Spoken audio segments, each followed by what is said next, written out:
এটা আমি আগেও বলেছি, নিম পাতা কিন্তু বহু তিতো। আর তিতো কখনো হাজারো মধু দিয়ে কিন্তু মিষ্টি করা সম্ভব না। নিম পাতার এই তিতো স্বাদ হাজার চেষ্টা করলেও তিতো ভাবটা থেকেই যাবে। তো আমাদের লাইফেও কিছু মানুষ থাকে যারা আমাদেরকে কোনোভাবেই পছন্দ করে না, আমাদেরকে দেখতে পারে না। আপনাকে যারা অপছন্দ করে, এই মানুষগুলোর জন্য আপনি যত কিছু করেন না কেন, আপনার যা কিছু আছে সব দিয়ে দিবেন। সব যখন দেওয়া শেষ হয়ে যাবে, তখনও তারা বলবে আপনি কিছুই করেননি। তাছাড়া আপনি যা করবেন, যা বলবেন, তারা কিন্তু সেটাতেই খুঁত বের করার চেষ্টা করবে, খুঁত ধরবে।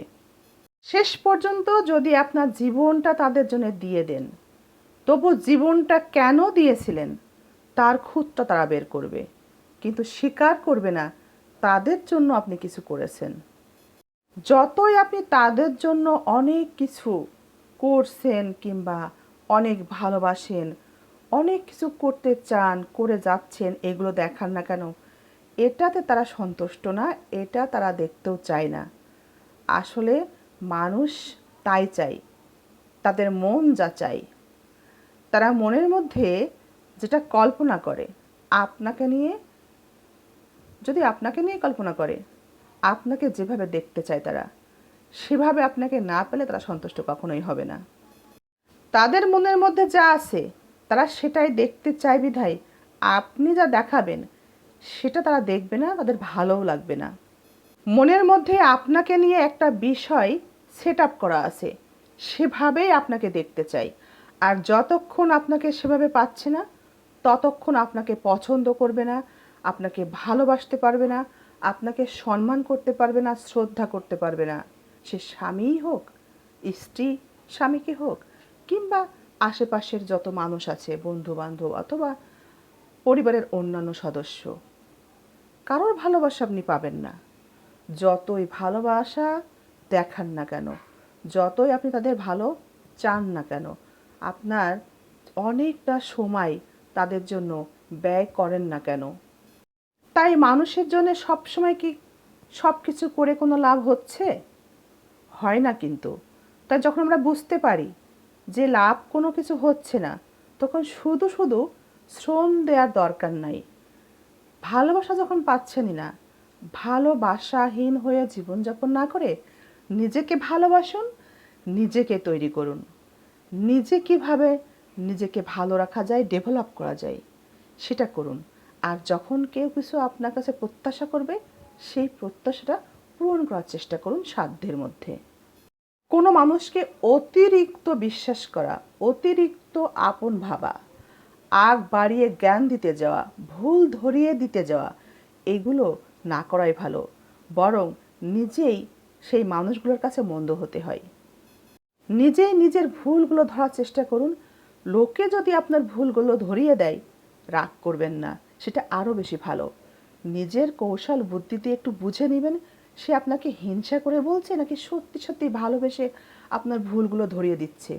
যদি সত্যি ভালোবেসে ভুলগুলো ধরিয়ে দিয়ে থাকে এবং আপনি বুঝতে পারেন সত্যি এই বিষয়গুলো আপনার জীবনের জন্য ভুল ছিল, সেগুলো সাথে সাথে শুধরে নেবেন। সহজ সরল মানুষগুলোই আমরা অন্যের উপর বেশি বিশ্বাস রাখি, অন্যকে আপন ভাবি এবং তাদের সাথে সম্পর্কে গভীরভাবে জড়িয়ে পড়ি। ওই যে আপন ভাবতে থাকি, বিশ্বাস করে এই সম্পর্কটা তৈরি করে নিজেরাই কষ্ট পাই। তাদের মনের মতো যখন আমরা হতে পারি না, তখন আমরা কষ্ট পাই তাদের কাছ থেকে এবং তখনই আমরা বিশ্বাস করি বা বুঝে যাই যে আসলে তাদের সাথে সম্পর্কটা করেছিলাম অধিক বিশ্বাসে, এটা ভুল ছিল। কিন্তু তখন আর কিছু করার থাকে না। অধিক কষ্টে নিজেকে তখন পাথর বানিয়ে চুপ হয়েই যেতে হয়। তখন আমরা নিজেকে ভীষণভাবে দোষী যে মানুষ চিনতে এভাবে ভুল করলাম। কিন্তু এখানে আপনার কোনো দোষ ছিল না, আপনার কোনো দুর্বলতা ছিল না। বরং আপনি একজন ভালো মানুষের কাজ করেছেন, ভালো মানুষের পরিচয় দিয়েছেন। আপনি ভালোবেসে তাদের কাছে গিয়েছেন, বিশ্বাস করেছেন, আপন ভেবেছেন। কিন্তু তারা আপনাকে আপন করে নিতে পারেনি, এটা তাদের ব্যর্থতা।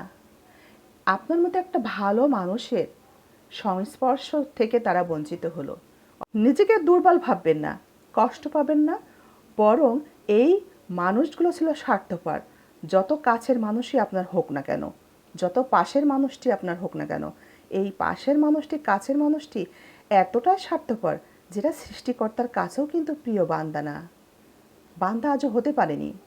তা না হলে আপনার মতো ভালো মানুষের সঙ্গ তারা কখনোই ত্যাগ করতে পারত না, কৃতজ্ঞতা প্রকাশ করতে পারত। আপনার আশেপাশের এই ধরনের মানুষগুলোকে চিনতে পারার সাথে সাথে তাদের থেকে একটু দূরত্ব বজায় রাখা উচিত এবং নিজের ভালোর জন্য কিছু করা উচিত, কিছু কাজ করা উচিত। তারা, ওই যে বললাম, নিজে ভালো করবেন, কিছু আশা করলে তাদের সেই আশাটা পূরণ করার চেষ্টা করবেন, এটাতে আপনি ভালো থাকবেন। কেনার পরেও যদি আপনি এদের সংস্পর্শে থাকেন বা পাশাপাশি থাকার চেষ্টা করেন, তাহলে তারা আপনাকে দুর্বল ভাববে, আপনাকে বোকা ভাববে।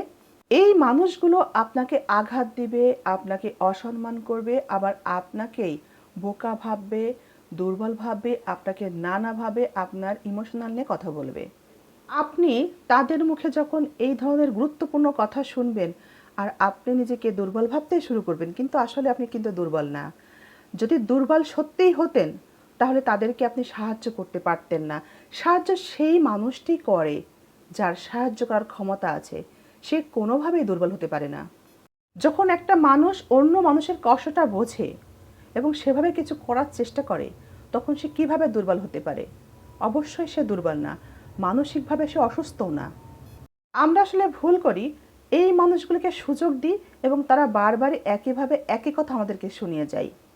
পরবর্তীতে আমরা ঠিকই নিজেদেরকে নিজে দোষী ভাবতে শুরু করি। মনে রাখবেন, ভুল মানুষ কখনো কারো পাশে থেকে সকল কটু কথা শুনে তাকে সাহায্য করবে না, তার পাশে থেকে তার সব কিছুর দায়িত্ব সে একা হাতে সামলানোর চেষ্টাও করবে না। তাই আপনি কখনো ভুল মানুষটি হতে পারেন না, আপনি সেই দোষী মানুষটিও নন। সবশেষে এই মানুষগুলো নিজেদের ভুল খুঁজে পায় না, চোখে তাদের ধরা পড়ে না, দেখেও দেখে না, কিন্তু আপনার ভুলটা তারা ঠিকই দেখতে পায়, ঠিকই খুঁজে খুঁজে বের করে এবং ভুল না হলেও সেটা ভুল বলে আপনার উপরেই চাপিয়ে দেওয়ার চেষ্টা করে। এখন আর কি করা? দূরত্ব বজায় রাখুন আর নিজেকে ভালোবাসুন, ভালো থাকুন।